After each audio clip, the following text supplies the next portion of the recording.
निकलते हैं तो उन्हें वो चीज 100% नहीं मिलती है। इसलिए कई दफे लोग मायूस हो जाते हैं, डिप्रेस हो जाते हैं कि मैं ये चाहता हूं, वो चाहता हूं, मुझे ये नहीं मिल रहा है, अगर यहां ये मिल रहा है तो वहां वो नहीं मिल रहा है। तो ऐसे मौके पे भी सेल्फ हिप्नोसिस आपको डिसीजन लेने में बहुत ही यूजफुल हो सकता है। उसके बाद जैसे आगे बढ़ते हैं तो बहनों के लिए जैसे ही वो मैच्योर हो जाती है उससे पहले ही उनकी एक प्रॉब्लम शुरू हो जाती है, मंथली पीरियड्स, कई दफे एक्सेस ब्लीडिंग, कई दफे डिफरेंट पेन।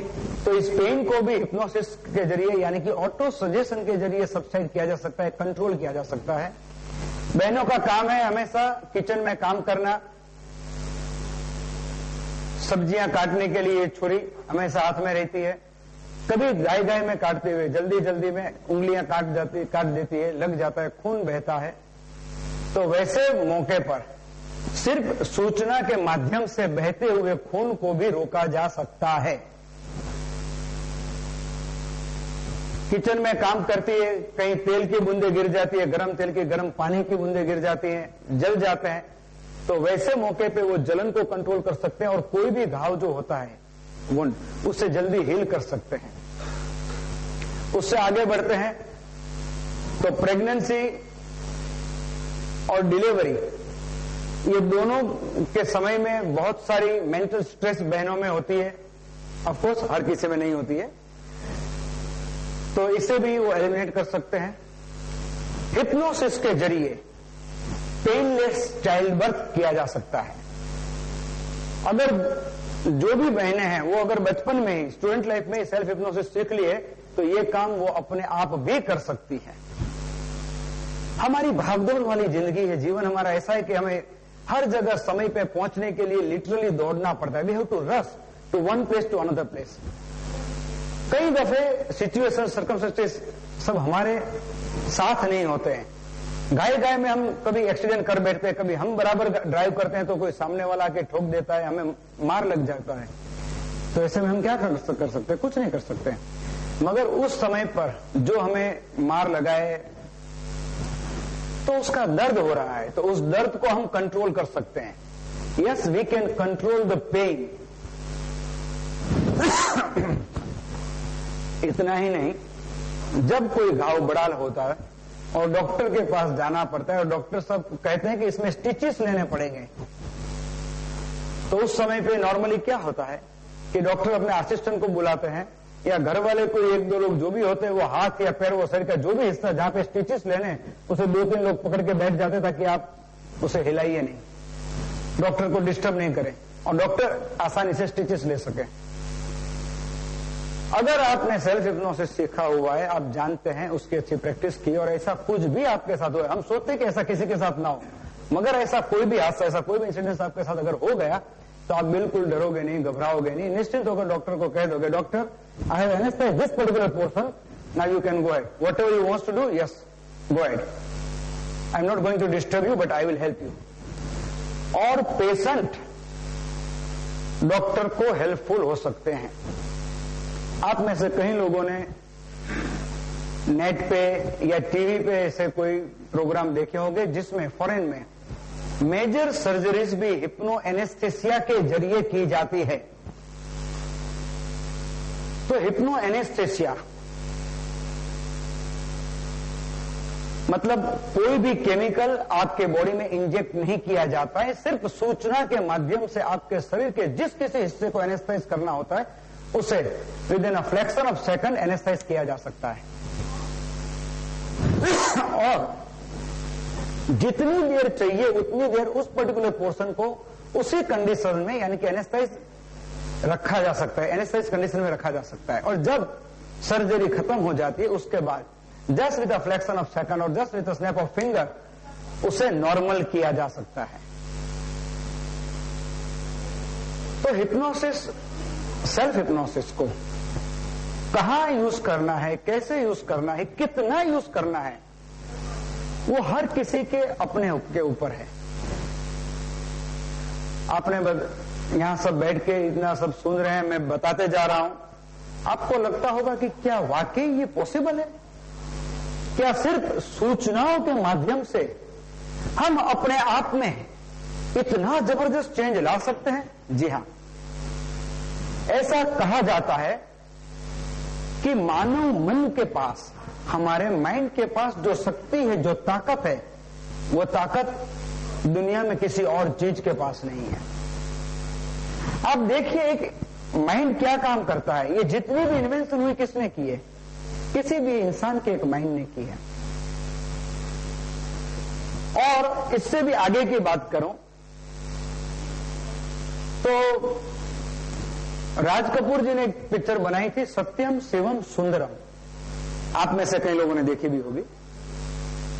उस पिक्चर की शुरुआत में उन्होंने बहुत ही अच्छी बात बताई है। एक बहुत बड़ा सा पत्थर रास्ते के ऊपर पड़ा दिखाया है और उन्होंने पूछा है ऐसा कि अगर कोई आपसे पूछे कि ये क्या है तो आप क्या कहेंगे? पत्थर। और दूसरे दिन जब आप वहां से पास होते हैं तब वहां कुछ लोग खड़े हैं, उस पत्थर पे माला लगाई है, वहां धूप दीप किए हैं, उनकी पूजा की जा रही है। तो अगर अब आपसे कोई पूछे कि इसका क्या कहेंगे तो आप क्या कहेंगे? तो भगवान। तो उस पत्थर को भगवान बनाया किसने? आपकी श्रद्धा ने, आपके प्यार ने। और ये बात बिल्कुल सही है कि हमारे अंदर वो शक्ति है कि एक पत्थर को भी हम भगवान बना दें। कैसे? देखिए, जो भी मंदिर है, चाहे वो हिंदू के हो, जैनों के हो या और किसी भी धर्म के मंदिर हैं, जिनमें भगवान की मूर्ति अलग अलग पत्थरों से बना के लाई जाती है, मगर उस मूर्ति की पूजा तब ही होती है जब उसकी प्राण प्रतिष्ठा होती है। मेरी बात सही है गलत है? आप बता सकते हैं, जवाब दे सकते हैं बोल के। हाँ, सही है। और जब तक उस मूर्ति की प्राण प्रतिष्ठा नहीं होती है तब तक उस मूर्ति पूजनीय नहीं है, मतलब वो पूजा के काबिल नहीं है। ऐसा हमारे सब जो टॉप एक्सपर्ट्स है, धार्मिक गुरु हैं, वो कहते हैं। हमारे ऐसे ग्रंथों में लिखा गया है। तो उसके लिए उसकी प्रतिष्ठा करनी पड़ती है, उसकी प्राण प्रतिष्ठा करनी पड़ती है। और अब मुझे ये बताइए कि साहब, ये प्राण प्रतिष्ठा उस पत्थर की कौन करता है? उस भगवान की मूर्त जो है उसकी प्राण प्रतिष्ठा कौन करवाता है? तो एक इंसान करवाता है। तो इसका मतलब क्या होगा कि एक इंसान एक पत्थर में जान डाल सकता है, एक इंसान एक पत्थर को भगवान बना सकता है। वो इंसान अपने लिए, अपने आप के लिए और क्या नहीं कर सकता? सब कुछ कर सकता अगर वो चाहे तो। जी हां, अगर आप चाहे तो। हमारे में एक मुहावरा है, मेरी बिल्ली धारती तो कुत्ते को मारती। मेरी बिल्ली धारती तो कुत्ते को मारती, मगर वो धारती नहीं है। क्यों नहीं धारती, मैं ये पूछता हूं। सॉरी। क्योंकि बिल्ली ये सोचती है कि मैं इतनी छोटी सी हूं और कुत्ता इतना बड़ा, मैं अगर म्याऊं म्याऊं करूं तो मेरे पास खड़े हुए 4 लोग भी मेरी आवाज नहीं सुन सकते हैं, और कुत्ता अगर एक दफे जोर से भौंक दे तो सारा मोहल्ला उसकी आवाज से जाग जाता है, हिल जाता है। तो ऐसे का मुकाबला मैं कैसे करूं, मैं इतनी छोटी सी। मगर वही बिल्ली अगर सोच ले, मन ही मन ठान ले कि आप तो मुझे कुत्ते को हराना है, तो वो एक बिल्ली 10 कुत्ते को भारी पड़ सकती है। तो वो एक बिल्ली 10 कुत्ते को भारी पड़ सकती है। क्यों? क्योंकि उसने सोच लिया है, डिसाइडेड कि आप तो मुझे कुत्ते को मारना ही है, उसे हराना ही है। उससे डर के आप तक नहीं, अब मुझे किसी से नहीं डरना है। बस यही सोच हम सब में चाहिए कि हमें जीवन में आगे बढ़ना है, कुछ करना है, कुछ कर दिखाना है। अगर इस पॉजिटिव सोच के साथ, इस पॉजिटिव अप्रोच के साथ अगर हम आगे बढ़ सकते हैं, बढ़ते हैं, तो हर चीजें हमारे लिए बड़ी सरल हो जाती है, आसान हो जाती है। कई लोग ये कहते हैं कि जीवन में कई काम ऐसे होते हैं जो नामुमकिन होते हैं। मैं ये कहता हूं कि ऐसे कोई काम हो ही नहीं सकते।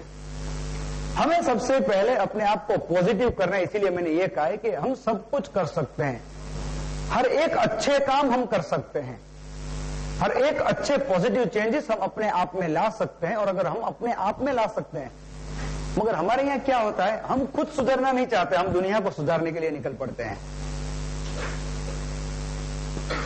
और मेरा मानना यह है कि सबसे पहले मुझे सुधरना चाहिए, और उसके बाद मैं अगर आपको कहूं कि देखो इस ढंग से, इस प्रोसीजर से मैंने अपने आप में ये पॉजिटिव चेंजेस लाए हैं, आप भी ला सकते हैं।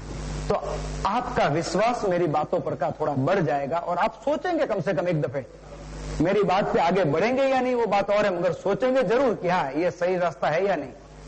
और जब आप सोचेंगे तो आपका सबकॉन्शियस